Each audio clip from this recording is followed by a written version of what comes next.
Glória a Deus, aleluia. Ele ressuscitou e Ele está vivo e está aqui no nosso meio hoje, para que nós possamos glorificar e exaltar o seu santo nome. A igreja pode se assentar. Glória a Deus. Cumprimento a todos com a paz do Senhor. No princípio criou Deus o céu e a terra.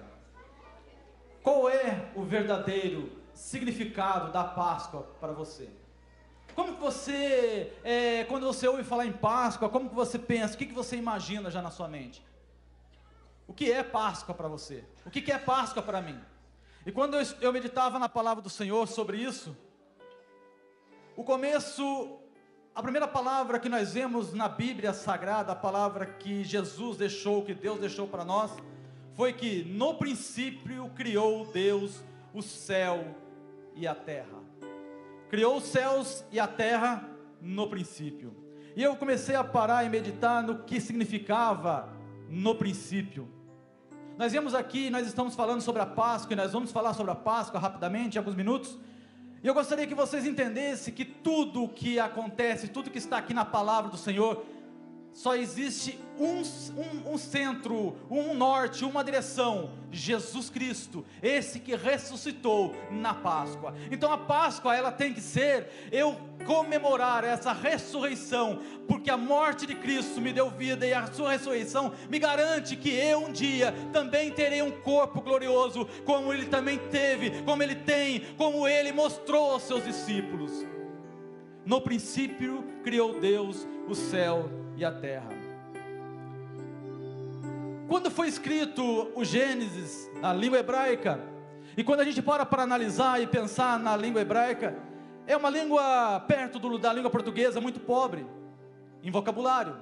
Ela tem cerca de 7 a 8 mil palavras, enquanto a língua portuguesa tem mais de 300 mil palavras.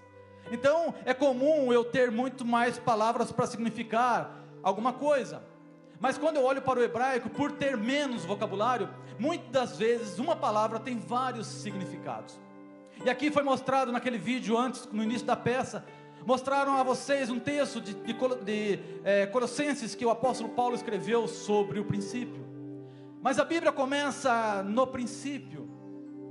E quando você vai para o hebraico, eu comecei a pensar, e eu não vou dar uma aula de hebraico aqui, não é essa a intenção, mas apenas que nós possamos entender que tudo que eu ler, tudo que eu olhar, quando eu olhar para a palavra de Deus, eu tenho que entender que do Gênesis ao Apocalipse, ela fala de um único homem, de um principal, de um personagem principal, que é Jesus Cristo. E ele começa no princípio, e ele vai até o fim, e ele está vivo, e ele ressuscitou por nós, porque ele está aqui no nosso meio. Como que eu leio então a Bíblia, se ela mostra Jesus? Então como eu tenho que ler a Bíblia? Entender que ela está falando desse Messias, desse Cristo. E quando eu olho então para no princípio, eu vou para o hebraico, que é essa língua um pouco mais pobre do que o português, se a gente for comparar pela quantidade de palavras. Então está escrito lá, Bereshai bara Elohim, no princípio Deus. Quando eu olho Bereshai, o que significa isso? Eu gostaria que a mídia me ajudasse e colocasse essa palavra para que a gente pudesse entender o que o escritor quis dizer quando ele fala no princípio. Depois a gente vai dar uma olhada aqui em Colossenses, que foi falado aqui hoje, nessa noite. Mas a palavra que vocês estão vendo ali, que está sendo passada para vocês, está lá, Bereshai, no princípio. O B é uma preposição, ali existem duas palavras unidas. O B ali significa pelo ou por ele, ou no, ou para, ou através de. O Reshit, que significa cabeça, princípio, primeiro, primogênio, primazia ou preeminência, que é a mesma coisa. Então, no princípio criou Deus o céu e a terra. Então o que é princípio? Princípio então é alguma coisa no tempo? É algum tempo? Não, não é tempo. Princípio, aqui quando ele mostra Bereshai, significa que aqui nós estamos falando do Messias e Cristo. E quando eu vou para Colossenses, capítulo 1, a partir do versículo 13, diz assim a palavra do Senhor, Paulo escrevendo aos Colossenses: Ele nos tirou da potestade das trevas e nos transportou para o reino do Filho do seu amor. em quem temos a redenção pelo seu sangue, a saber, a remissão dos pecados. Agora Paulo, que está escrevendo agora no grego, uma língua mais rica do que o hebraico, então ele vai começar a explicar para nós, e nós estamos entendendo isso agora em português, porque isso é maravilhoso. Deus faz com que nós possamos entender o que Ele deixou para nós. E aí eu olho agora aqui Paulo falando no versículo 15, o qual é a imagem de Deus invisível, o primogênito. Então quando eu olho para Reshad, primogênito é um dos significados da palavra hebraica. Então ele fala aqui que o qual é a imagem do Deus invisível, o primogênito, Bereshai, a remissão por toda a criação. Agora ele vem com o versículo 16, porque nele é o B do Bereshai no princípio, porque ele fala, porque nele, B, foram criadas todas as coisas que há nos céus e na terra, visíveis e invisíveis, sejam tronos, sejam dominações, sejam principados, sejam potestades, tudo foi criado, B novamente, por Ele, e B novamente, para Ele. Paulo aqui está mostrando que no princípio significa que tudo foi criado por Ele e para Ele. Continuando no versículo 17 de 1 de Colossenses, e Ele é antes de todas as coisas, e todas as coisas subsistem por Ele. Agora versículo 18, vai falar de Reshad, e Ele é a cabeça, que é o significado de Reshad, do corpo da igreja. Mais uma vez Paulo fala, Reshad é o princípio. Mais uma vez Paulo fala de Reshad, é o primogênito, porque dentre os mortos, para que tudo tenha a preeminência, tudo tenha o início, tudo partiu dele, tudo está por Ele, tudo é para Ele. No princípio era o verbo, João escreveu, e o verbo estava com Deus. Então no princípio ele está falando do príncipe, ele está falando de Jesus. Quando tudo foi criado, no princípio, Bereshai, como vocês viram, foi por Ele, através dele e para Ele. Toda a criação foi feita por Ele, para Ele e através dele, porque Ele é o princípio, Ele é a primazia, Ele é o início, Ele é tudo, Ele é eterno. Esse Jesus criou-nos, aqui a Bíblia fala que Ele criou o homem à sua imagem e a semelhança. Mas como nós vimos aqui nessa peça teatral, nessa cantata, nós vimos que Satanás tentou atrapalhar os planos de Jesus. Mas lá no Éden, quando nós vamos para Gênesis capítulo 3, diz assim a palavra do Senhor, 3,14, então o Senhor Deus disse à serpente, porquanto fizeste isso, maldita serás mais do que toda a fera, e mais do que todos os animais do campo, sobre o teu ventre andarás, e pó comerás todos os dias da tua vida, e porém inimizade entre ti e a mulher, e entre a tua semente e a sua semente, essa te ferirá a cabeça, e tu lhe ferirás o calcanhar. Jesus Cristo veio por nós, Jesus Cristo na plenitude dos tempos, Ele veio, nasceu de mulher, iniciou sua vida como um bebê, por amor a mim e a você. Ele deixou ali todo o seu, quando ele estava lá no Éden, na criação, no início, toda a sua glória. Ele deixou, quem sabe, a sua forma espiritual que ele tinha, para tomar a forma minha e sua, porque lá no princípio, ele já decidiu que ele daria a sua vida por mim e por você. E quando eu paro para analisar, então o que significa, o que simboliza a Páscoa, eu tenho que parar e olhar um pouquinho antes, quando Deus começou a mostrar para o homem, como ele faria essa reconciliação. Eu gostaria então de compartilhar com vocês agora em Êxodo capítulo 12, a partir do versículo 1, diz assim a palavra do Senhor. Nós entendemos então que tudo foi criado por Ele, no princípio, Bereshai foi criado por Ele e para Ele.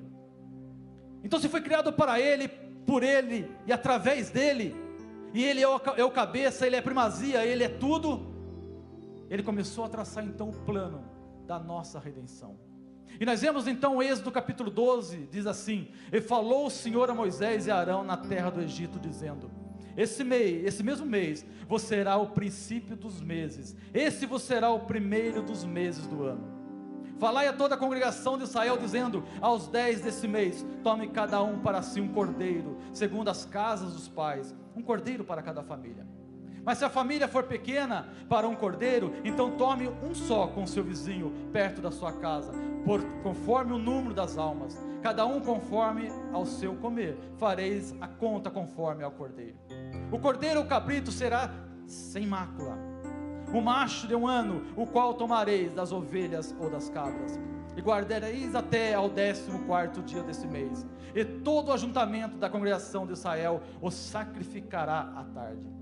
E tomarão do sangue, e poluão em ambas as ombreiras e a verga da porta, nas casas em que o comerem. Deus então estabelece,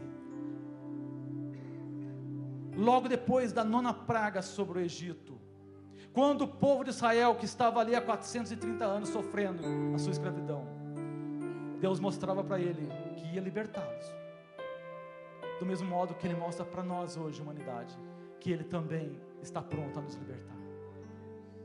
E foi através do cabrito, da morte daquela ovelha sem mácula, que eles conseguiram a liberdade. Eles tinham que matar aquela ovelha, pegar o sangue da ovelha e passar nos umbrais da porta, no batente da porta, porque naquela noite o anjo da morte passaria. Diz a Bíblia que o Senhor passaria e ali olharia, e aonde estivesse a marca do sangue, significava que alguém já tinha morrido naquela casa.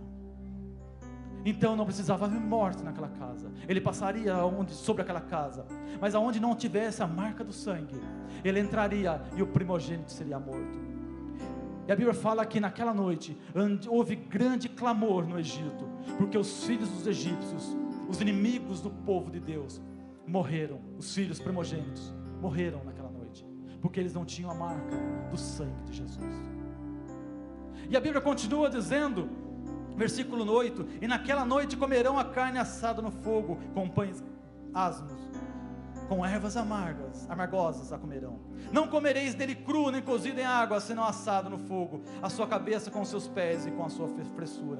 E nada dele deixareis até amanhã, mas o que dele ficar até amanhã, queimareis no fogo. Assim, pois, o comereis: os vossos lombos cingidos, os vossos sapatos nos pés, e o cajado na mão, e o comereis apressadamente. Esta é a Páscoa do Senhor. Pela primeira vez, Deus fala: baixa a Páscoa do Senhor. E o que significava a Páscoa? Significava passar por cima.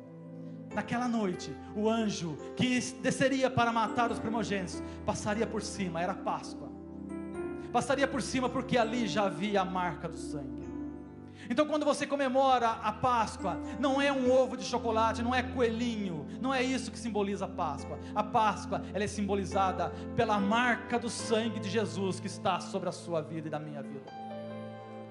Isso me garante vida, isso me garante que eu vou ressuscitar com Ele, que eu estarei com Ele, porque eu tenho a marca em mim, a marca que foi colocada ali como símbolo, sobre a porta, sobre os umbrais daquela porta. Hoje ela também marca a entrada do seu coração, porque Jesus está na sua e na minha vida, porque eu aceitei a Ele.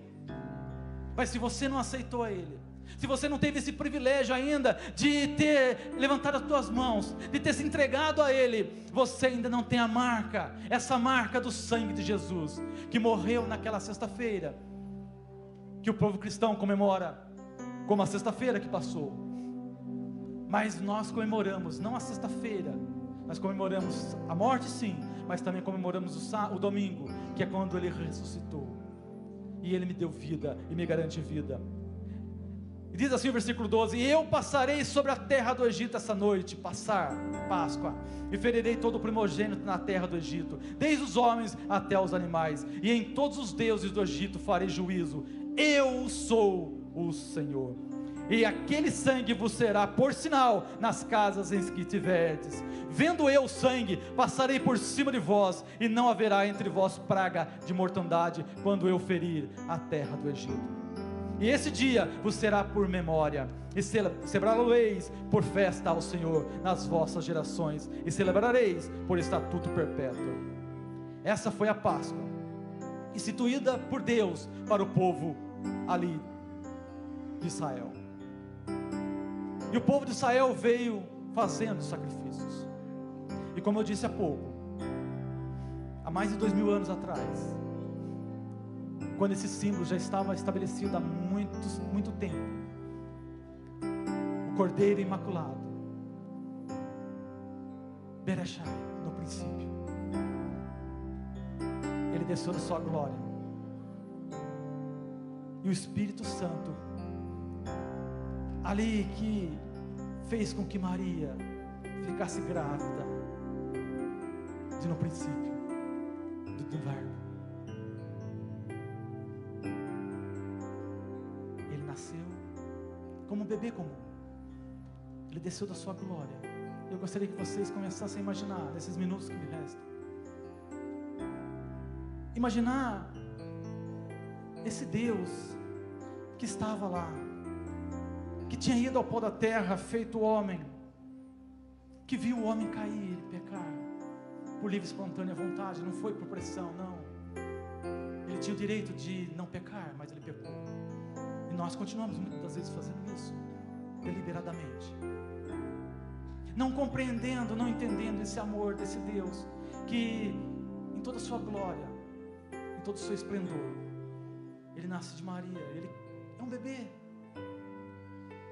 que chorou, que mamou, que teve que aprender a falar, que teve que aprender a andar. Ele cresceu sem pecado, e aos 33 anos, depois de ensinar sobre a terra, ele se entregou por nós. Ele se entregou por nós. Ele se entregou por nós.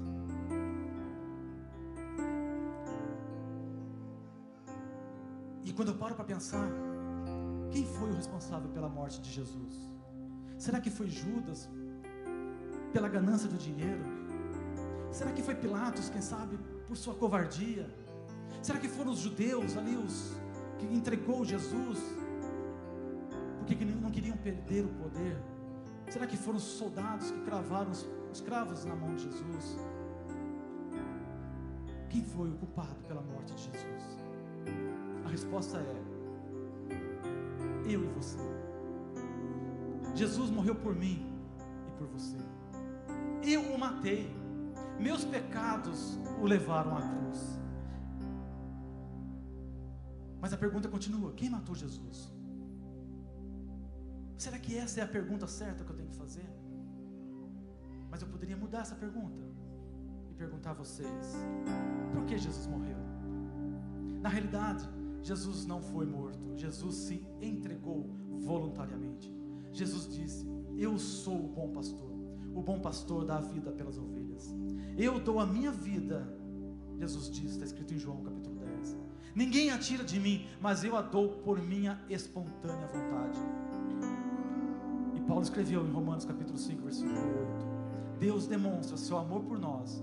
Cristo morreu em nosso favor quando ainda éramos pecadores. Ele morreu por mim e por você. O que é Páscoa para você? Será que continua sendo alguma coisa que foi colocada pela mídia? Será que a Páscoa para você ainda simboliza alguma coisa terrena, pequena? Se o verdadeiro significado da Páscoa é a nossa liberdade através do sacrifício do Cordeiro Pascual, temos que refletir hoje, no dia que comemoramos a sua ressurreição. Quem entregou Jesus para morrer? Mais uma vez eu pergunto. Não foi Judas pelo dinheiro, não foi Pilatos por ser covarde, não foram os sacerdotes por inveja, mas foi o Pai por amor. Foi o Pai por amor que entregou Jesus, porque Ele estava no princípio. E quando Ele disse que da semente da mulher nasceria um, lá em Gênesis capítulo 3, que nós lemos, Ele já sabia que Ele teria que nascer como homem. Como homem Ele teria que nascer. A cruz, ela revela a maldade que está em mim muitas das vezes, mas hoje eu lembro dos fatos, que os meus pecados foram cravados naquela cruz, e por amor, eu estou livre, eu estou liberto, eu estou purificado. O sangue desse Jesus está sobre a minha vida, porque Ele me ama, Ele morreu por mim, Ele me ama de verdade, Ele me ama de verdade, e Ele se entregou por mim. No princípio era o Verbo, e o Verbo estava com Deus. João capítulo 1, versículo 1, fala: no princípio era o Verbo. Por que era o Verbo? Porque não é um tempo. No princípio não é tempo. Era, é porque era uma pessoa. Era Jesus. E estava, e Ele era o Verbo, e Ele se entregou por nós.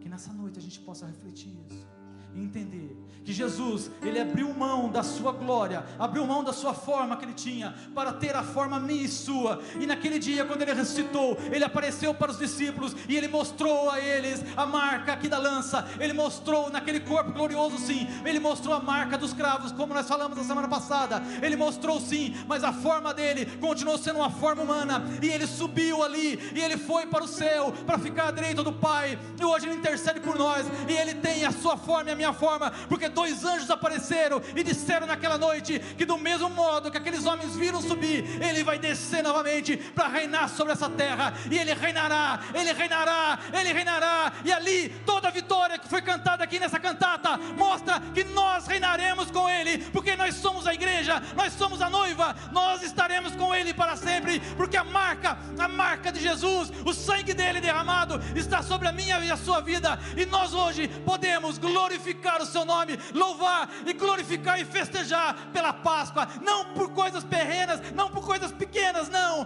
mas pela glória de Deus, pela maravilha, por sua entrega, porque Ele se entregou por mim e por você, porque Ele se entregou e ressuscitou, e garante a mim e a você, que um dia nós também ressuscitaremos com Ele, e estaremos eternamente com Ele na glória, para a honra e para a glória do seu nome, e louvaremos a Ele, e glorificaremos a Ele, e daremos glória, cantaremos aleluia e hosana, porque Ele comprou-me, e eu hoje pertenço a Ele, a minha vida é dele, para Ele, por Ele, para sempre por Ele, porque Ele é a primazia, Ele é o início e o fim, Ele é o alfa e o ômega, Ele está e sempre estará, porque Ele é eterno, e Ele está comigo, e anda comigo, e anda com você. Agora, se você ainda não se decidiu, se você ainda não se entregou a Ele, se você ainda não teve o privilégio de sentir o que nós sentimos, nessa noite, é uma noite em que você pode ainda aceitá-lo, e sair daqui com Ele, e com a marca do sangue sobre a sua vida, e você saber que a morte não vai te atingir, porque você já vive a eternidade com Ele. Eu já vivo a eternidade, porque se eu morrer hoje, eu estarei com Ele. Se eu continuar vivo, eu estarei com Ele. Então eu já vivo a eternidade com Ele. Então, por quê? Porque a marca está sobre mim, passará sobre mim, mas não vai me atingir a morte. Por quê? Porque a marca está sobre mim. Essa é o verdadeiro significado da Páscoa, ressurreição de Jesus e vida eterna para nós, porque Ele se entregou e me ama, me ama, me ama. Eu agradeço a oportunidade em nome de Jesus. Aleluia.